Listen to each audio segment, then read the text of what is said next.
അബുദാബിയിൽ road toll ഈടാക്കുന്ന സമയം നാളെ മുതൽ മാറും. സെപ്റ്റംബർ 1 മുതൽ വൈകുന്നേരങ്ങളിൽ 4 മണിക്കൂർ ചുങ്കം ഈടാക്കും. നേരത്തെ 2 മണിക്കൂർ മാത്രമാണ് വൈകുന്നേരം ടോൾ നൽകേണ്ടിയിരുന്നത്. സ്വകാര്യ വാഹനങ്ങളിൽ നിന്ന് ചുങ്കം ഈടാക്കുന്നതിന് നിശ്ചയിച്ചിരുന്ന പരിധിയും നാളെ മുതൽ ഒഴിവാക്കും.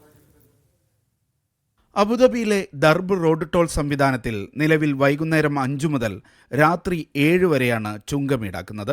എന്നാൽ സെപ്റ്റംബർ 1 മുതൽ വൈകുന്നേരം 3 മുതൽ രാത്രി 7 വരെ ടോൾ ഈടാക്കും. രാവിലെ 7 മുതൽ 9 വരെ എന്ന നിലവിലെ ടോൾ സമയത്തിൽ മാറ്റം വരുത്തിയിട്ടില്ല. അതേസമയം സ്വകാര്യ വാഹനങ്ങൾക്ക് നിലവിലുള്ള ടോൾ ക്യാപ്പ് എന്ന ആനുകൂല്യം സെപ്റ്റംബർ 1 മുതൽ ഇല്ലാതാകും. ഒരു സ്വകാര്യ വാഹനത്തിന് ദിവസം പരമാവധി 16 ദർഹം അല്ലെങ്കിൽ മാസത്തിൽ 200 ദർഹം എന്ന പരിധിയാണ് ഒഴിവാക്കിയത്. ഇതോടെ ടോൾ ബാധകമായ സമയത്ത് കടന്നുപോകുന്ന ഓരോ വട്ടവും 4 ദർഹം വീതം വാഹനത്തിൽ നിന്ന് റോഡ് ചുങ്കം ഈടാക്കും. എന്നാൽ ഭിന്നശേഷിക്കാർ, മുതിർന്ന പൗരന്മാർ, സർവീസിൽ നിന്ന് വിരമിച്ചവർ, കുറഞ്ഞ വരുമാനക്കാർ എന്നിവർക്കുള്ള ഇളവുകൾ തുടരും. ഞായറാഴ്ചയും പൊതു അവധി ദിവസങ്ങളിലും റോഡ് ചുങ്കമുണ്ടാവില്ല. Media 1 Abu Dhabi.